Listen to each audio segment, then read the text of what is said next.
lalu kemudian laporannya diabaikan. Seringkali terjadi seperti itu, Pak. Diabaikan, Pak.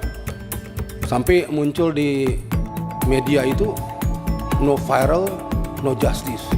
Halo Sobat Kompas TV, kembali berjumpa bersama saya Tesalonika Ajeng di Netizen on Netizen. Selama sepekan ini, momen keberangkatan Presiden Prabowo ke Mesir untuk menghadiri KTT D8 hingga kasus penganiayaan anak bos toko roti terhadap karyawannya yang dibahas dalam rapat Komisi 3 DPR RI menjadi sorotan netizen. Lalu apa saja ragam komentar netizen? Yuk kita lihat bersama-sama.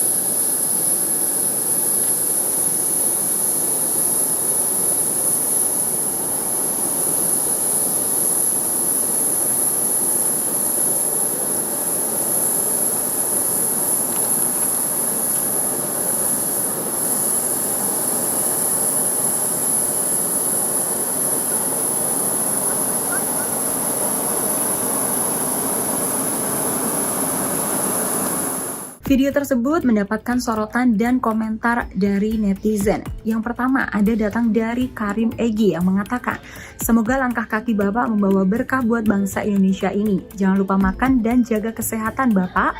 Merah putih selalu di dadaku Bapakku. Wah, sepertinya netizen yang satu ini sangat perhatian dengan Presiden Prabowo ya, sampai ingetin makan.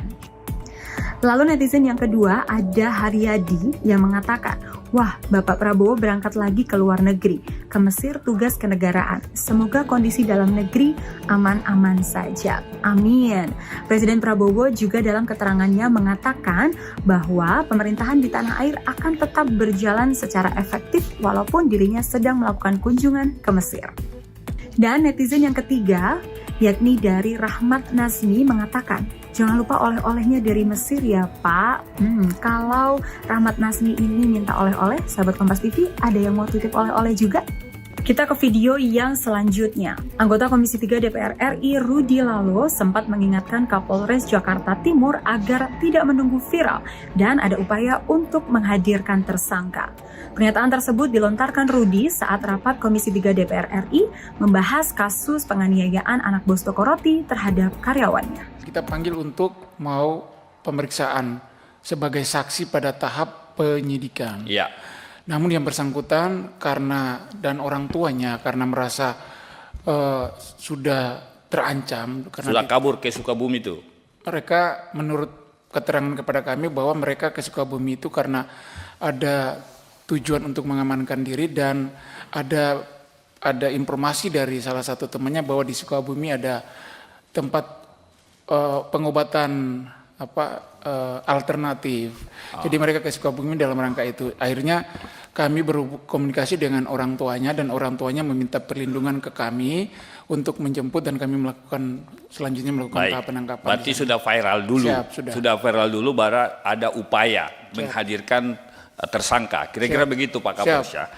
Pak Kapolres yang saya hormati, ini kita ditonton oleh masyarakat Indonesia saya kira, dan ini juga kami tujukan kepada seluruh jajaran anggota Polri bahwa kalau kemudian laporan masyarakat yang mungkin masyarakat ini dari kaum marginal, ini kita prihatin pimpinan. Ya, kalau dia mentang-mentang dia kemudian miskin, orang kecil, kaum pekerja, ya, lalu kemudian laporannya diabaikan. Seringkali terjadi seperti itu, Pak. Dan sekarang kita lihat ragam komentar netizen. Yang pertama ada dari Ray Aditya. Unek-unek saya tersampaikan berkat Pak Rudi, ini wakilku. Pendapat anggota Komisi 3 DPR RI Pak Rudi ini sepertinya mewakili Ray. Apakah sahabat Kompas TV juga sependapat? Kita ke komentar yang kedua, datang dari Sujana Jan yang mengatakan keadilan sosial bagi seluruh rakyat Indonesia yang kaya. Ini satir atau kenyataannya seperti itu? Dan komentar yang ketiga datang dari James yang mengatakan harus ada kebijakan yang dapat mencegah hal-hal ini terjadi lagi. Misalnya sanksi kepada kepolisian yang menangani kasus-kasus laporan masyarakat tetapi lambat ditangani. Bapak-bapak polisi, masukan dari James ini bisa ditampungkah? Dan di berita yang terakhir, masih di rapat Komisi 3 DPR RI bersama dengan Kapolres Jakarta Timur, kali ini pendapat dari ex-Kapolda Rikwanto menyoroti soal lamanya penanganan kasus penganiayaan anak Mustoko Roti terhadap karyawannya. Berikut cuplikannya. Dan jadi pertanyaan masyarakat itu kan, kenapa kasus yang tanda petik sederhana seperti itu, lukanya ada, saksinya ada, barang buktinya ada, kemudian TKP-nya juga ada, lengkap, ya, dan lain sebagainya, termasuk videonya juga ada, kok sampai 2 bulan begitu. Saya tadi lihat penyelidikannya hampir 1 bulan, terus penangkapannya hampir 1 bulan juga, itu pun setelah viral. Nah ini jadi catatan juga, seharusnya itu bisa lebih cepat lagi ya. Kalau saya berpikir sebagai anggota Polri dahulu, kalau kita fokus kejadian itu langsung ditangani, 3 sampai seminggu itu, 3 hari sampai seminggu selesai itu. Ya, itu kasus nyata dan kelihatan dan terbuka. Tinggal gercepnya anggota itu. Nah ini jadi pertanyaan masyarakat juga, ya koreksi juga untuk kepolisian, terutama Jakarta Timur.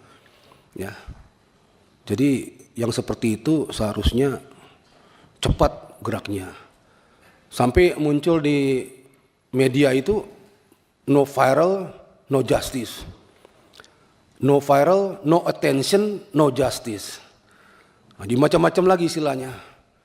Apa viral dulu baru kemudian cepat gerakannya. Ini juga pelajaran bagi kepolisian di tempat-tempat yang lain. Ya, apapun kasusnya, siapapun pelapornya, itu perlakuannya sama di muka hukum.